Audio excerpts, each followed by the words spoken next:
Yo, what's up guys? My name is Lars, coach of the Terminator here, bringing you our draft analysis for the second season of PBA, or the Paldea Battle Academy.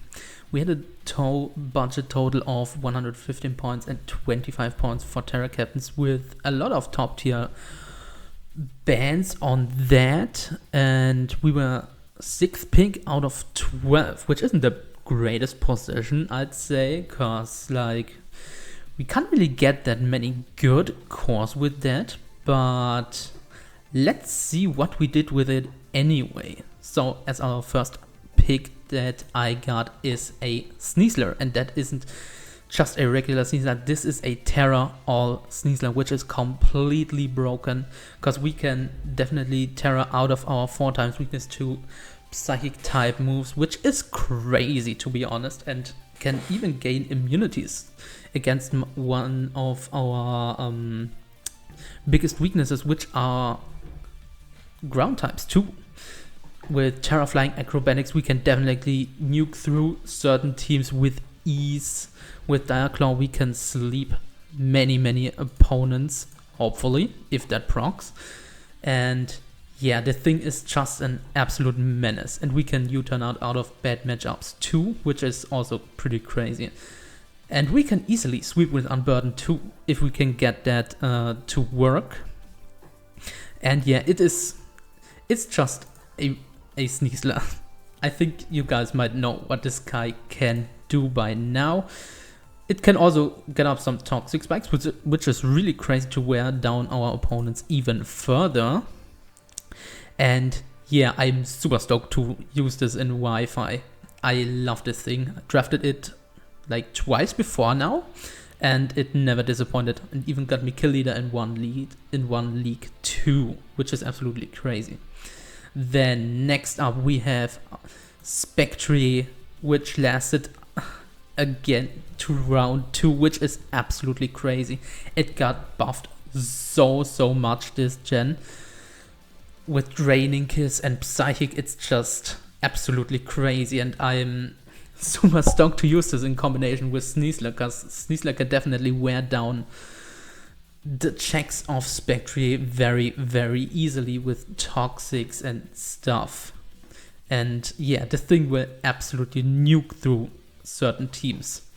Yeah, this was also one of the mons that was banned from terroring, which is absolutely understandable. While this thing would be just completely broken if it would be allowed to Terra.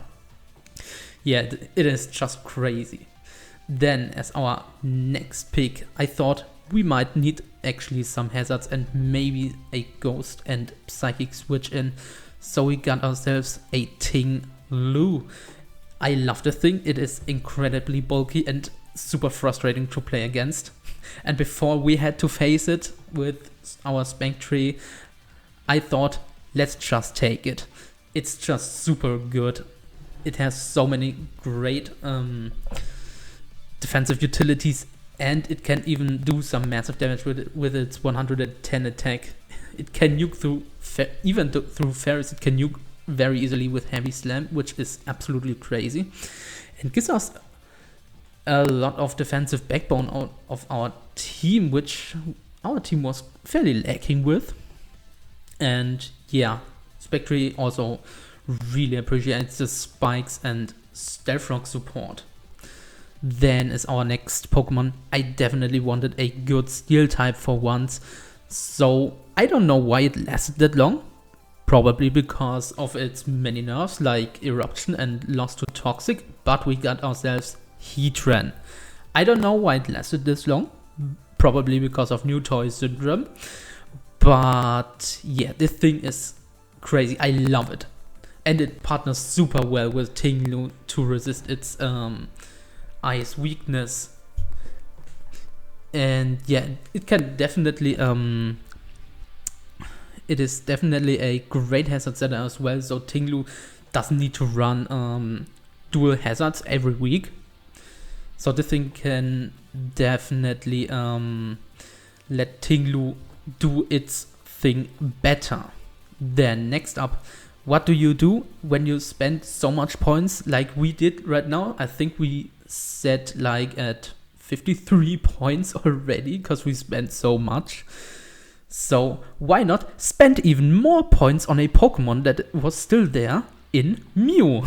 I don't know why it lasted that long, to be honest. I mean, yes, it lost most of its good recovery moves and many utility moves like knock off, but I think this Pokemon is definitely very much worth drafting still, cause like it still has a move pool of a young guard and can definitely do some major damage to the opponent.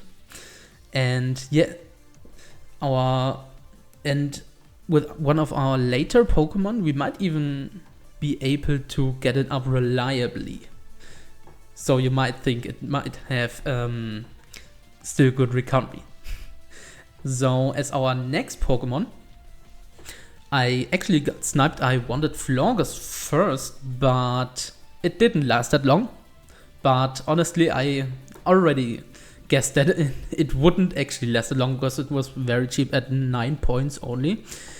So I had to make another pick in Enamorous T. This thing is super cool. Like, it's super bulky, but it can also sweep very easily with the likes of agility and weakness policy. And also Iron Defense Calm Mindsets with Draining Kiss can actually live like till the ends of the earth. I love this thing. And yeah, like, it has some very, very strong Moonblasts too. Might actually be even stronger than Enamorous Eye, because you can run Modest most of the time. And yeah, it still has the great coverage of Enamorous Eye, which is just crazy. It can hit most steals for super effective damage. It can basically nuke through entire teams with ease with choice specs, and is just super bulky all around. Overcoat isn't the worst ability, in my opinion, cause like you can definitely switch this thing into most Spore users like Breloom. Okay, Breloom might be a bad example because it can Rock Tomb us very easily, but something like Brute Bonnet is definitely a great entry point for us.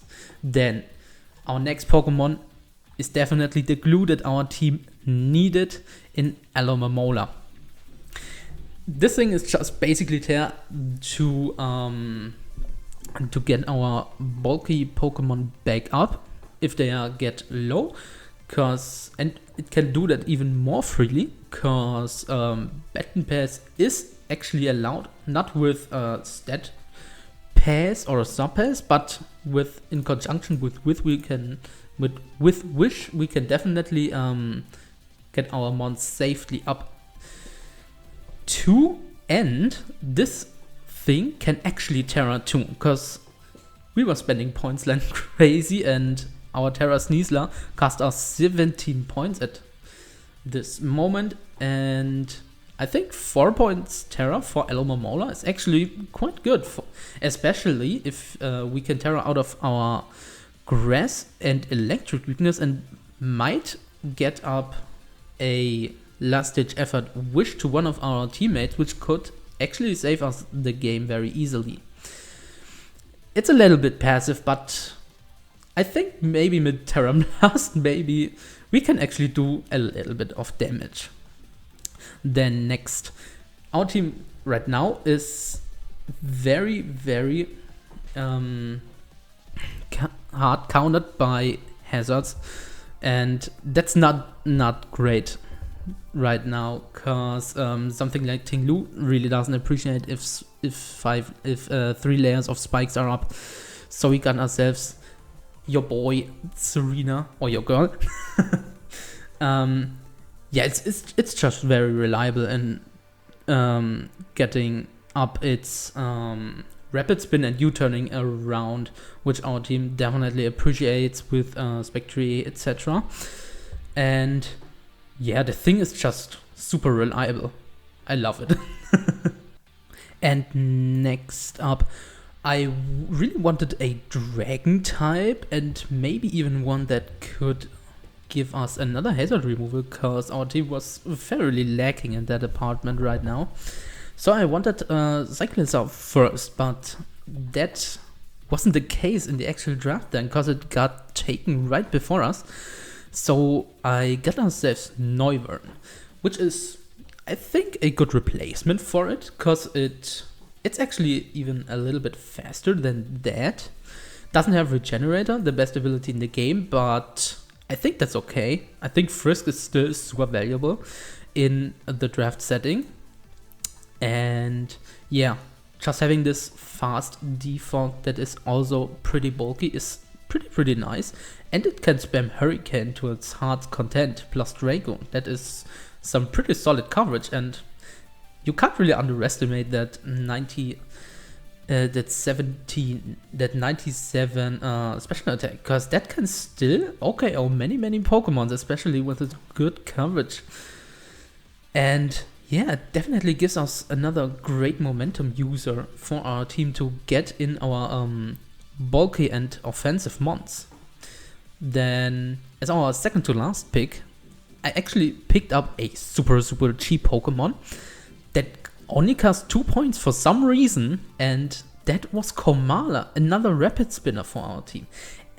I don't know how it gotten that low, but I think this is super great value for a low tier spinner, because it is definitely bulkier than you think. I mean, those stats are not really that great, but it can definitely take some. It has something of the Clefable syndrome, definitely, and it can't get status via Comatose, which is super helpful for our team, because it was a bit struggling against some status, because there are obviously not great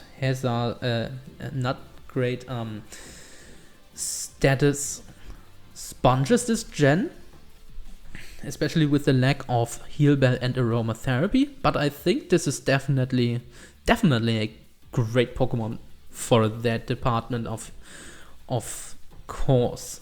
And it can U-turn around again. Plus, this thing can even go on the offensive with Terra, because we still had a few Terra points left, and the thing is actually a great abuser of that too. It can stab Terra Gunk Shot. That thing nukes something. Yeah, and it has some great coverage too. Like, the thing is actually really hard to switch in, especially with Choice Scarf or Choice Band. Something dies if this gets in position. And it even got Sword Stance, which is crazy. Then as our last Pokemon, we have the series mascot in Pikachu.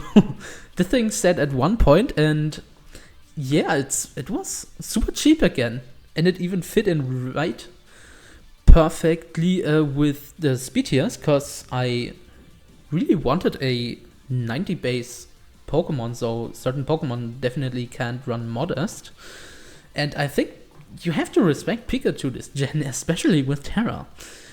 This thing can actually nuke something again with Terra. Like, Terra Electric just nukes every non-ground type. Terra Ice nukes those, and Terra Grass can maybe give us a opportunity to set up with Nasty Plot. But yeah, it lost access to Extreme Speed, which is a little bummer, but I think we can make it work still, even without Terra Normal. And yeah, what do you guys think of our team? Write that down in the comments, and yeah, I'll see you in week 1. Bye!